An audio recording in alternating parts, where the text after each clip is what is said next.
Today we're going to learn how to clean a trumpet. So first thing you need is, well, your horn. Then I've got all my supplies kind of gathered up over here. I've got my valve oil, slide oil, and slide grease. So we'll go into the differences of those two and where you need them on the horn. Then you need some brushes. So this first one is a brush to clean out the valve cluster itself. Scrub the walls there. And then this little guy is called a snake. So it's a vinyl covered brush that you can snake down through the tubes and clean out all the different parts of the horn. And then of course you need cloths to clean it all up or dry it all up. And then my favorite giant jug of Dawn dish soap. Again, I like to use Dawn. It's a degreaser, washes out clean. It's pretty gentle. There's no harsh things in it, so it's pretty good to clean a horn. And then I use this almost on after I play every day or practice.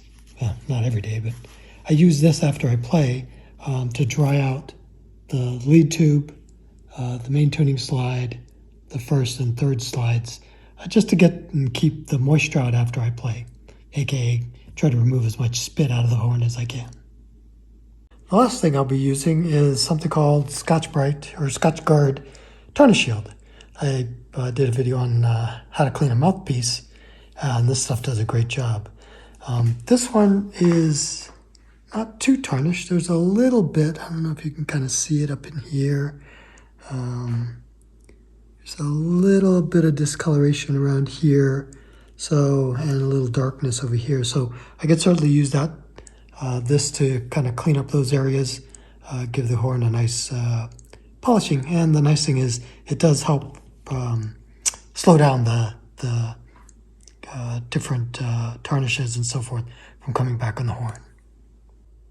So the next thing you'll need in addition to your horn is a sink big enough to fit the whole thing, because I'm going to disassemble it and then I'm going to soak it in this sink to let all the different things that are inside of it loosen up so that I can scrub them out with the snake and the brushes that I have. So step one is disassembly. So the first thing you'll want to do is remove the valves. And the reason for that is these slides, when the valve is in the up position, there's no real way for the air to escape when you remove these. So if I were to pull this off, it would actually suck the piston valve kind of against the walls of the valve cluster here, which can potentially damage or stress them. So that's why I remove these first, then I can remove the slides without any fear of damaging the horn. So as you can probably tell by this little giveaway thing and the double slide, or, well, this little thing definitely identifies this as a, let's see if I can get it up here, if you can see it. It's a buckhorn. This is my Model 180 with a number 37 valve that I got back in the 70s, so a few years ago. Your horn and your trumpet or cornet or flugelhorn will definitely be slightly different unless you've got a Bach horn like mine. So the things that I'm going to go over, we'll try to highlight the different things that you're going to want to watch out for when you're disassembling your horn. So this is the valve cap. So by unscrewing these, you'll reveal these little felt type. In my case, I've got these little foam rubber pieces that when you let go of the valve, the spring drives it back up, this spring, and this little thing, these little pads strike up against the top of the bottom of the valve cap. So these, if yours are felt, they really don't like to get wet. So you don't want to soak your valves and get these things, these felt pads all wet if yours has felt. The things to note about this is first, if you look, let's see if I can show this some way. Mine has a little number 1 right there. I don't know if it's showing up real well because of the lighting, but you want to be very clear on which way your valve is coming up. So for my horn, this Bach, the numbers face forward or towards the mouthpiece. And then the second thing that I also look for is these valve guides. So these little, this little metal thing here, in fact, let me remove this here. So this valve guide, if you notice, it's thicker on this side than it is on this side. So that means it's only going to fit into the valve cluster one way. If you can see the slots down there on the sides, there's 2 slots that these valve guides fit in. And as you can see, it's only going to go in one way because these holes, when they go down, have to allow the air to go through the horn and then back out the bell. So that's why these things have to go in a specific way. So again, I like to pull my valves out one at a time, and then I'm going to place them in order that I remove them in the orientation that they came out. So here, the smaller valve guide piece is kind of facing this side of the horn, or facing me. So I'm just going to place these 1, 2, and 3 so I know exactly where they are. And by keeping track of them, I know exactly how they go back into the horn, because that's the first problem I had when I first washed my horn is I took out my valves, I didn't really pay attention, and then when I tried to put them back in, the air wouldn't go through the horn, so I had to monkey around and play with it until I could figure out how to get them back in place. All right, the next thing I'll do is start removing all the different slides. So this is the main tuning slide. So I gently remove this. I always like to keep my hand over here because sometimes I'll yank it, and I've seen people dent their bells by doing that. So gently place all your slides onto a nice soft, I've got a nice soft cloth here. Again, because the valves are out, I don't have to worry about the suction that might be created if the valves weren't pressed when I remove these. So I place these over here. This one's a little tricky.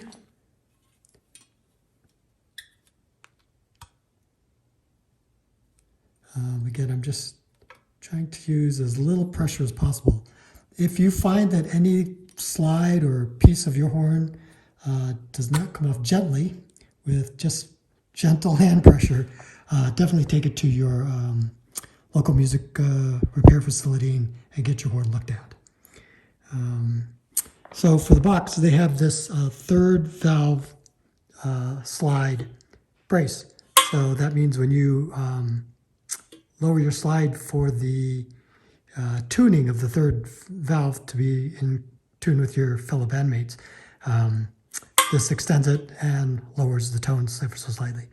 I put a little bitty rubber O-ring, as you can see here, and what that does is it prevents it from banging during soft passages, and it protects the horn from getting damaged because this slide's going to keep smacking against metal, and well, metal on metal is rarely a good thing to have. So by putting this little rubber thing, it's a lot quieter.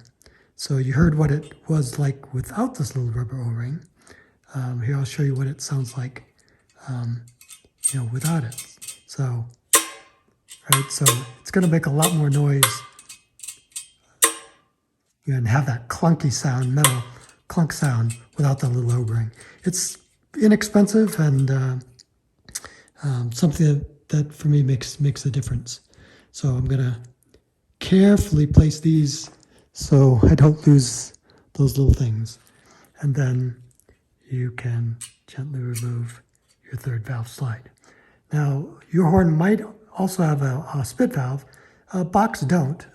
They actually just have a removable slide. So instead of having to remove all this, I usually just pop this off and dry this out after I play with that little doodad that I'd made here. So this guy. It's just a swab. I used 80-pound test fishing line, not because there's anything special about 80-pound fishing line. I just had some around the house. But what I do like is that it has this nice natural curve so that when I insert it into things like the main valve slide, it doesn't catch on things. So like if I were to take this and put it in this way, it'll actually catch on that little piece. But because it's got a curve, I put it in this way, and the curve actually slides it right past that piece. So here, I'll give you a quick demo.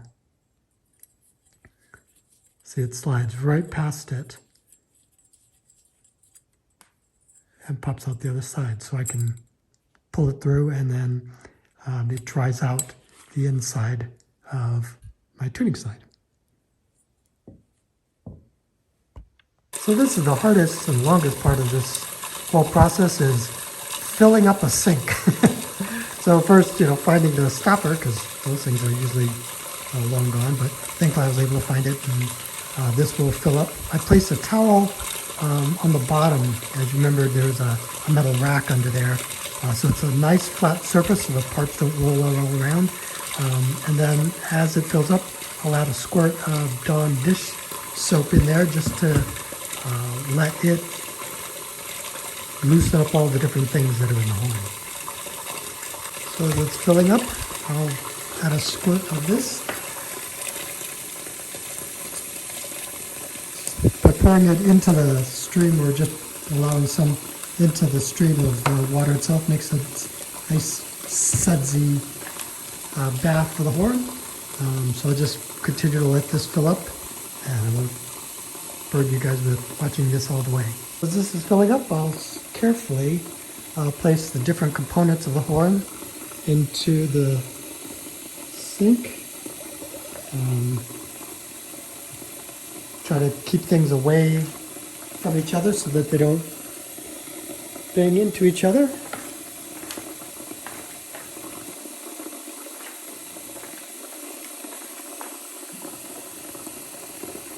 And it helps keep the towel down as well. So I'm going to let it rise up a little bit more so that I have enough water for it to cover the whole trumpet itself.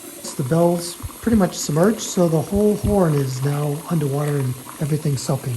So I'll turn off the water and let this soak for a good 10 or 15 minutes. So things have been soaking in there for a while now, so I thought I'd start scrubbing things. One nice thing about this Yamaha cleaning kit, there's a video that I did on the kit itself, so you can take a look at that if you're interested, but it has this nice diagram and description of, like, if you should do this fairly frequently, you should do this on occasion. Not sure what they mean by frequent and occasionally, but I'm assuming this is you do this quite often and you do this every so often. How's that? That's about as vague as I can possibly be. But what I'll do is get to actually start to cleaning up things. So this has nice soft ends here so that nothing gets scratched. I really do like the quality of these Yamaha brushes. This is the valve cluster brush, and just like their mouthpiece brush, this little rubber tip here prevents it from scratching anything should this metal part get in contact with your horn. As I mentioned in my mouthpiece video, when they make these, they just twist wire around these bristles, and then they cut it off at the end here, leaving something razor sharp. So the fact that Yamaha puts a little rubber tip on, I really like that. So what I'll do now is I'll just take a piece of the horn out and start to scrubbing. So I'll use this. Okay, just fill it up, and I'm just going to scrub inside. It only goes so far and then it hits and it actually sticks on there, so I've got to come back the other way. There we go. It actually goes all the way.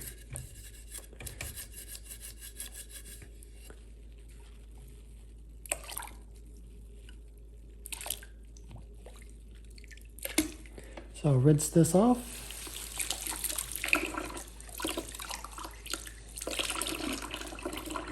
And now if I really want to get this clean, because I do have some grease, you see how the water's beating, I'll just take a little bit of dish soap,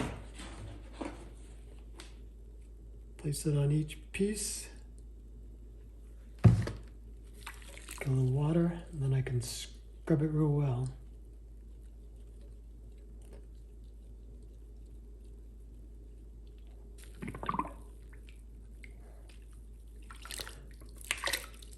Now, after I play, I don't know if you can see it here, it's fairly clean.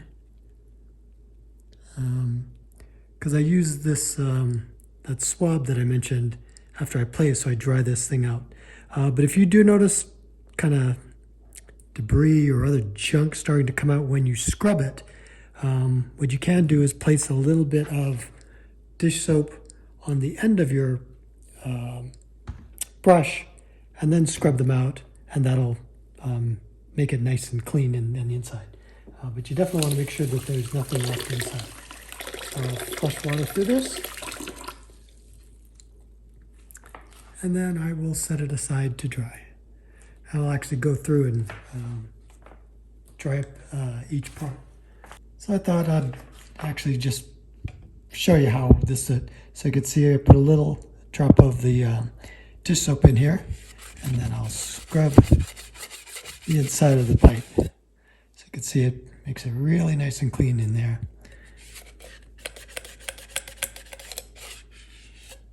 Your main tuning slide and your lead pipe are the places where most of the moisture gathers, because that's, well, it's closest to your mouthpiece, right? So that's where you're going to get the most moisture and, well, spit that's going to collect in here. And the acids from your saliva and the minerals that are in your saliva can harden inside of here. So it's critical to keep your horn clean and as dry as possible after you play it. So now I'll just rinse this out real well. So dip it in the water and flush water through it until it runs out clear. There we go. Okay. Dry this puppy up and we'll be moving on to the next pieces. I won't go through and show you each and every one of the different first, second, and third slides. Just repeat the same process that I did with the main tuning slide. So I thought I'd show you how to use this swab that I made. I basically just cut a corner out of this and use some fishing line, and voila, I have a way to dry off. So this is actually something I do after I play, as I've mentioned, is to dry off the horn as much as I can without completely disassembling it. But by drying out the main tuning slide, your lead pipe, and your third slide at a minimum after you play every time, will definitely go a long way in keeping your horn clean and lasting a good long time. Now, coming to the main horn itself, you probably noticed one of the things I forgot to do was remove the bottom valve cap, so I'll do that now.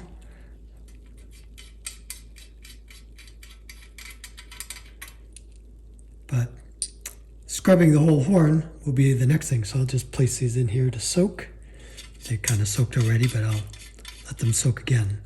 So this is where your snake comes into play.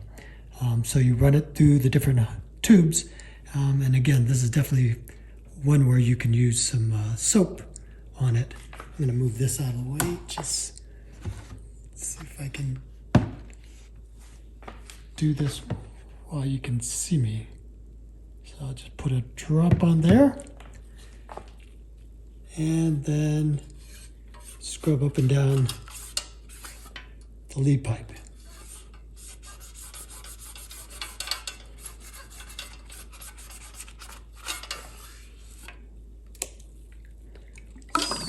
Rinse it back off.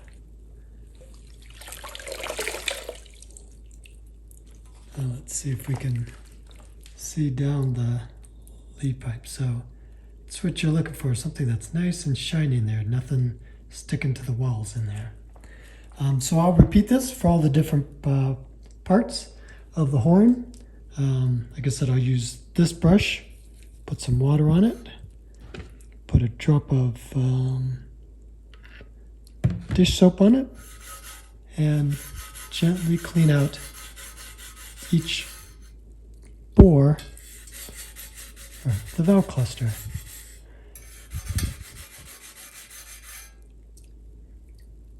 So let's see what that looks like.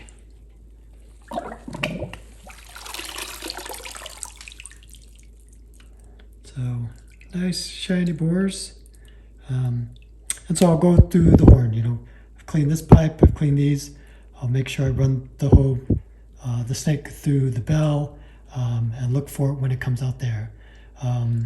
One thing you want to be careful of, and I'll show you. So I'll put some dish soap on here. When you're running your snake through your horn, you want to be careful that it doesn't go all the way through and hit the sidewall of the valve cluster on the other side. So as I run this through, let's see if I can get it. There, you can see where it's just starting to poke through. I don't want that brush to hit the other side of that wall. So I'm just gonna make sure I keep scrubbing from this point forward and watch so that I'm not jamming the end of that brush up against the sides of these delicate valve walls. As you can see, this valve brush, or this snake, it's pretty soft up here, but there is metal towards the end, but there is bristles that'll help protect the slide. So you can see I can, it does want to try to hit that, it does want to try to hit that, the other side of the wall. So I definitely watch when I do this. So that, yes, I am scrubbing it, but I don't want it to actually go through and bang against that inner side of the wall, because that could introduce a scratch or scratches on that sidewall, and the tolerances between that sidewall and your valve are really, really, really tight. And that tightness keeps the air from leaking all over. So that's one area to be careful as you're scrubbing your horn. So I've scrubbed all the internal tubes of the horn. So the inside of this should be really, really clean. Now I will give it a good rinse. Again, this is something you really definitely want to make sure you rinse out all of the soapy water. And that's, again, one of the reasons why I like Dawn, is because it is so gentle. It rinses off clean. It doesn't have any perfumes or other chemicals in it that might otherwise damage the delicate brass in this horn. Just give it a good rinse on. Okay, so now that it's all dry, I will use my swab and my microfiber cloths to dry it off. So this is actually one of the things I do every time after I play, as I've mentioned. I'll take this swab and run it through the pipes, definitely the lead pipe, because this is, you know, where your mouthpiece goes in, and that's where your mouth is, and that's where most of the saliva will collect. So I pull this through. You can see the moisture that collects out as a result. Never actually dried off these other pipes. Let's see if I can do that. Not sure where it's going to pop out, so I will. But I can dry off the rest of the horn, use the microfiber cloth, and then let the horn air dry. Like I said, something like this is pretty easy to make. Just tell I took this cloth and just cut out a corner of it. So I'm drawing the horn using a microfiber cloth, and I found that these microfiber cloths, well, you can get them practically anywhere these days, but they're soft, they absorb a good amount of moisture. Best of all, they won't scratch. I know this is metal, but the type of metal, it's silver plated, so the silver finish is actually fairly soft. It's surprisingly easy to scratch. So I would definitely strongly recommend not using paper towels anywhere in your horn. Some people use them to dry the inside, dry the insides of the tubing, but most paper towels, well, they're made of paper, so paper leaves lint, and well, having lint inside your horn, that just will gum up over time when you put valve oil and other stuff in there, and it'll just make a mess. Likewise, surprisingly, paper towels can scratch the surface. I've learned that the hard way, realizing how and learning how paper towels can scratch at a microwave oven, and the plastic controls over the years. I would clean it using paper towels, and then I realized, where are all the scratches coming from? Oh, those are paper towels. So microfiber cloths will definitely be your best friend to clean and keep your horn shiny and scratch free. So to clean the valves, you dip them in a little bit of water, and you take your brush. Guess I'll use the little, see if I can use the little bigger end. Yeah, that works a little bit better. So I'll put a little dish soap on there. And again, you want to be very careful with this surface. You don't want to scratch it on anything. You don't want it to bang onto anything. Because again, the tolerances between this surface and the inside of the valve cluster is very, very tight. And that's on purpose to keep the air where it should be, inside the horn and not leaking out past the valves. So I just gently scrub the insides of here. Your horn might have a little more debris in there than mine. And if it does, just spend a little extra time scrubbing these out to make sure each one is nice and clean. There we go. And with the soap here, I'll just wash off the valve. Again, I'm not going to soak the spring or anything like that. Definitely don't want to have that all wet and potentially have trouble later on. Okay, so that was one valve cleaned, and I'll progress to each one. Again, I pick them up and put them back in their respective spots so I know exactly where they come from. So while I'm letting this dry, you can probably see there's a little bit of tarnish on this bell. So I'm going to use a little of my tarnish shield on that to get rid of it. So this isn't sponsored, I just buy it on Amazon because I really like this stuff. It's been recommended by, I think, a flugelhorn manufacturer and a Trumpet manufacturers, something to use on their silver-plated horns. But if you have, any silver-plated instrument, even a flute or trombone, French horn, whatever you have, this stuff works great. Some say to apply it to a cloth. I've found that just the gentle action of my finger rubbing on it works just fine. That I don't risk scratching the finish with a cloth. Of course, I would use a microfiber cloth, but it's the chemicals in this that clean the tarnish off. And what I like is that I probably should be wearing gloves, but oops. that it gently removes the tarnish.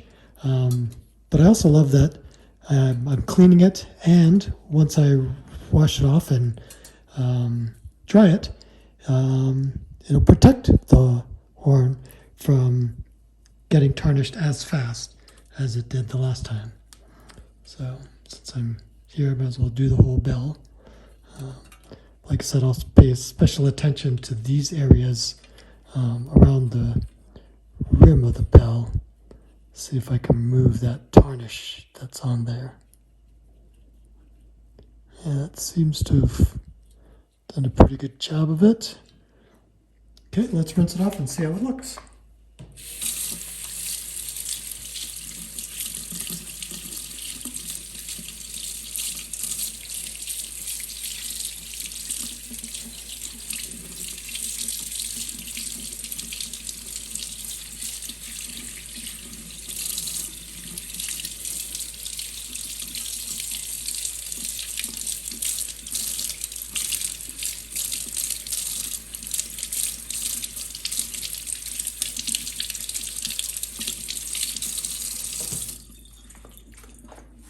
Okay, I don't know if you can see that, but it seems to have gotten rid of most of that tarnish pretty well.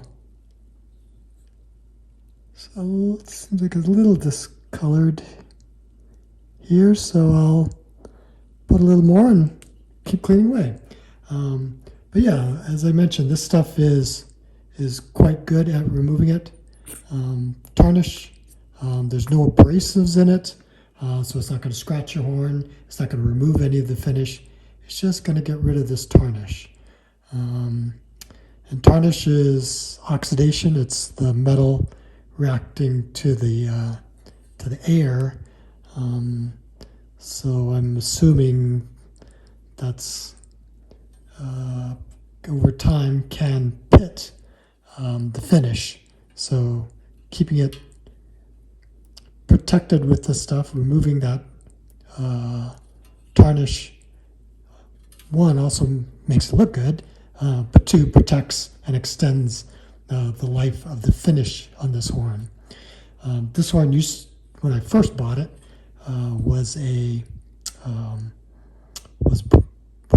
it's obviously brass, but it was lacquer finished.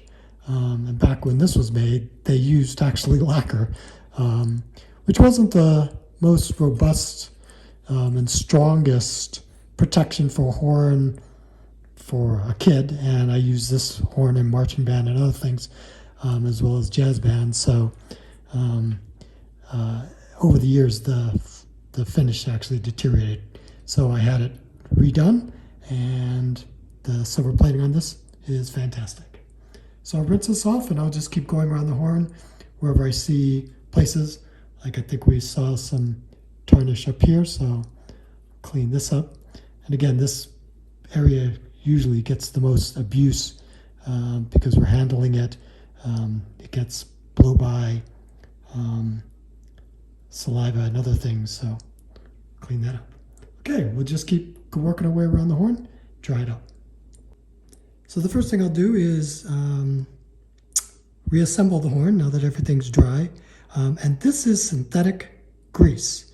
It's a very tiny jar, as you can tell. And I was like, wow, this is a really, really tiny little jar of grease. But I've had this thing for like almost a year. And look how little I've used. Maybe I've had this for 2 years. Anyway, you really don't use a lot. And where you use grease is on things that should move, but don't move that often. So I like to use it on the valve caps, main tuning slide. Again, it needs to slide, but it doesn't need to slide, very, very fast. So things that need to move quickly, like my first and third slide, I use something called slide lube. It's a little thicker than slide oil or valve oil, which I use this. As you probably noticed, I like Hetman's. I've used this stuff for lots of years, as of many other guys in the band. It's just something that's been around for a long time, all synthetic products. But I've had really good success with this. Again, this bottle will last me, I don't know, probably 10 years because a little goes a long way. And I do oil my valves quite often. One tip to know, if you had used a non-synthetic oil or a petroleum-based oil on your valves, you're going to want to clean out the valve cluster and clean your valves, like doing this whole process thoroughly before you start using your synthetics. Because if you mix the two, it actually gums up and gets kind of gross. Don't ask me how I know this, but trust me on that one. You want to clean your valves out before you switch over. So first I'll take a little bit, and like I said, you don't use a lot. And I'm just going to put a little bit on the threads of the valve caps. That way I can always get them off when I need to. So I'll do the tops and the bottoms, because I remove these quite often when you leave your valves. Again, like I said, you really don't use a lot of this stuff. A little definitely goes a long way. Make sure I don't get any inside there. And just by putting it on the edges, the threads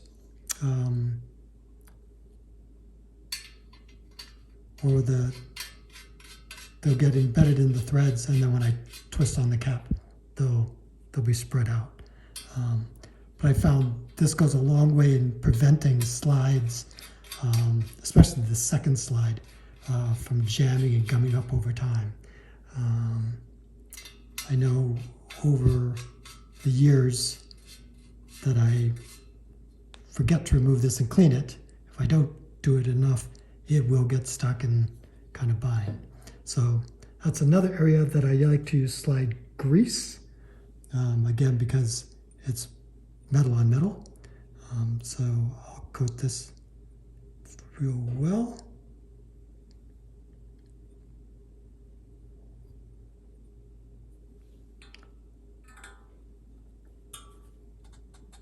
And gently insert. And so I use, so on the first slide, this moves in and out quite, I want it to move a lot. So that's where I'll use the slide oil, or the slide oil. Again, it's a really small bottle, but you don't use a lot. So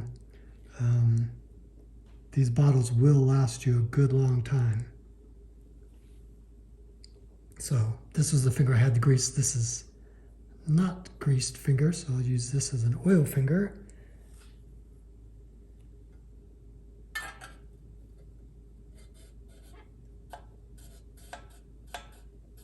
There we go. I'll also use this slide oil on my third valve slide, again, because this is something I want to move quite easily.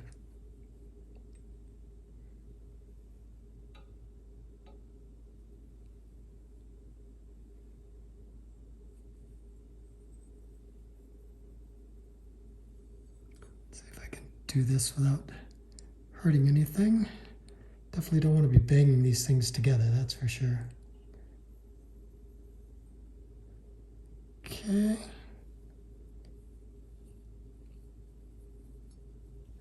And now I slide this. Oops, sorry.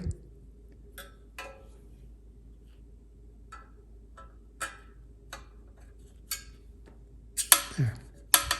So nice and smooth. Nice and smooth. Okay. I think those are the only places that I use slide oil. Again, it's for things that need to move fairly quickly, like your slides, but not as fast as your valves. And in the rest of the places, I use slide grease. It's like on my main, I grease this probably every I don't know, every week and a half or so. I remove it and I use my little rag on a string swab to wipe it out after every time I play. So I do remove this slide quite often, and that's why I think I probably grease it more often than not. Some people like to use Vaseline, or maybe not using proper product names, but what is it called? Petroleum jelly. It works. It maintains and protects and allows your slides to move. It just the smell of that and petroleum-based oils just really bother me over time. So I found the synthetics lasts a good long time. You notice there's some excess, so I'll try to grab that off with my fingers. And then I'll wipe that down with a soft cloth. But I'll go clean off my hands and try put in the rest of the slides. So the horn's all assembled except for the valves. So the last lubricant that I'll use is this number 2 piston valve oil. Again, it's synthetic. As you can see, I have practiced what I preached. Made sure I kept the valves in order. This is 1, 2, 3. That's how they came out. These valve guides, see the larger end is here, the smaller one's there. So, and the number 1 is there. So I know this valve goes into the horn like so. So we'll take the horn. Let's see if I can do this without messing up the camera. So I'll take a little valve oil. And because these are dry, since I've cleaned them so well, I'm going to put it all over this thing.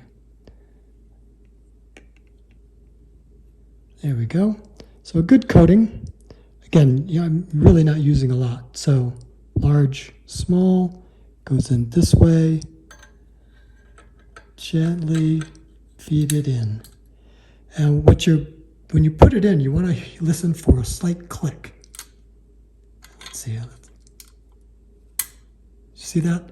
See how the valve sits, and then when I try to twist it, it doesn't move? That's how I know I put the valve in correctly, and that the valve guide has seated into those little slots down.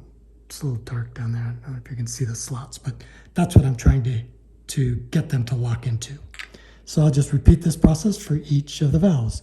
Again, take your time, one by one.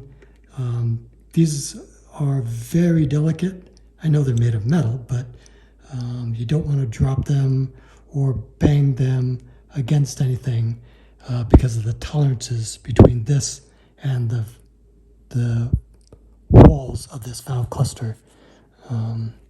Keep your valves lasting a good long time. So again, put it in. Make sure it's solid in there, and go. One other thing I've been told is you don't want to stick your valves in and spin them because over time, the natural imperfections in this where slight grooves, as you can tell, there's like shiny spots and little lines where those imperfections have grooved themselves perfectly. And by rotating, you're just grinding off and can potentially loosen the tolerances between this and those valve cluster walls. So just let them slide up and down like they're supposed to, and they'll be happy. So like I said, I'm really not using a lot. This is probably more than I use when I just re-oil the valves because these are dry. But like I said, that bottle will probably last 10 years. I've had bottles of valve oil last me. I think I have one of the original bottles. So once your valves roll in, make sure that you blow air through it to make sure everything's in their correct places. So if I blow and nothing comes out, that means I put one of these in incorrectly. So the horn is all reassembled. I tested it, blew through it. The valves are in correct order, in their correct place, and in the correct orientation. Everything's been lubricated, polished the places that needed to be polished, and tarnish needed to be removed. You probably don't have to polish your horn every time you clean it, but when it needs it, when you notice tarnish building up, you probably want to take care of that as soon as you can. I like to try to clean my horn about once a month, and definitely using a swab like this to clean out the lead pipe and your main tuning slide after you play it every time. I also take off the first and third slides, swab those out as well, to try to remove as much moisture out of the horn as I can after I play it every time. And that will extend the life of your horn. Brass, especially your lead pipe, can suffer from something called red rot, or red rot. And that is where the acids and the chemicals in your saliva react with the raw brass that's on the inside of your tube, and it corrodes. So it takes seconds to just swab it out, but it will definitely help extend the life of your horn. And these horns, any horn is a high quality piece of musical equipment. They're expensive, so little things like that will go a long way to protect your investment. Well, I hope you enjoyed this video. I hope it helps. Thanks for watching, and thanks for playing along.